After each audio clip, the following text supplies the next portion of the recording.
तो दोस्तों, पाकिस्तान की नमक इंडस्ट्री अब डूबने की कगार पर है और इसे बचाने के लिए पाकिस्तान अब भारत की मदद चाहता है।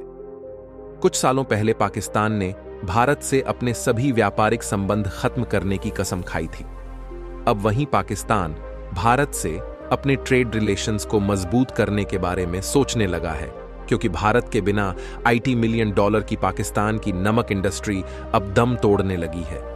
और जल्द ही अगर भारत ने पाकिस्तानी नमक के लिए अपने दरवाजे नहीं खोले तो पाकिस्तान का दूसरा सबसे बड़ा एक्सपोर्ट सेक्टर डूब जाएगा। काफी बड़ी रिपोर्ट पाकिस्तान की तरफ से आ रही है।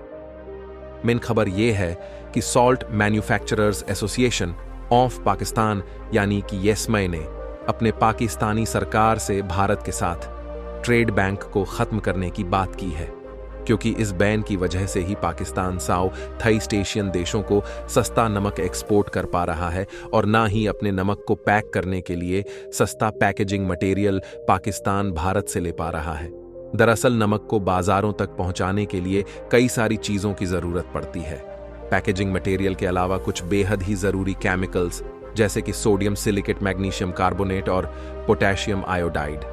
भारत इन सभी केमिकल्स का सबसे बड़ा और सबसे सस्ता सप्लायर है, पर पाकिस्तान के साथ ट्रेड बंद होने की वजह से यही केमिकल्स पाकिस्तान को दूसरे देशों से ज्यादा पैसे देकर लेना पड़ रहा है।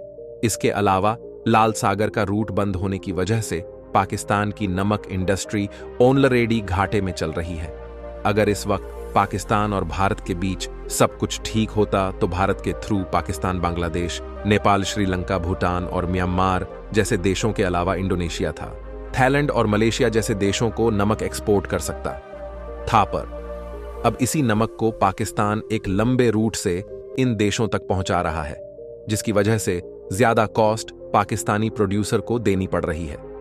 आपको बता दें कि इस वक्त पाकिस्तान की 300 से ज्यादा कंपनीज नमक का एक्सपोर्ट करती है और नमक को दूसरे सबसे बड़े एक्सपोर्ट होने वाली आइटम में गिना जाता है। वैसे तो पाकिस्तान में 4 मिलियन टन नमक की जरूरत हर साल पड़ती है, लेकिन इसका 90% हिस्सा पाकिस्तान इंडस्ट्रियल एप्लीकेशंस में इस्तेमाल कर लेता है। केवल 10% हिस्से का ही इस्तेमाल खाने पीने की चीजों में होता है। आपको बता दें कि रॉक सॉल्ट यानी कि सिंध धान नमक भी अभी तक भारत पाकिस्तान से इंपोर्ट करता था, लेकिन आर्टिकल 370 हटने के बाद जब पाकिस्तान ने भारत से ट्रेड रिलेशंस खत्म करने की बात की तो भारत ने भी इस नमक के इंपोर्ट पर 200% इंपोर्ट ड्यूटी लगा दी। यही वजह है कि पाकिस्तान भारत को सेंधा नमक की सप्लाई दूसरे मिडिल ईस्ट देशों के रास्ते कर रहे हैं और इसमें काफी बड़ा प्रॉफिट मार्जिन सॉल्ट प्रोड्यूसर्स को गंवाना पड़ता है। अगर यह ट्रेड बैन हट जाए तो पाकिस्तान डायरेक्टली सस्ते दामों में भारतीय मार्केट में अपना सेंधा नमक बेच पाएगा और लाल सागर की वजह से हो रहे नुकसान की बड़ी भरपाई की जा सकेगी। आपको क्या लगता है, क्या भारत को ट्रेड बैन खत्म कर देना चाहिए या नहीं? कमेंट करके जरूर बताएं।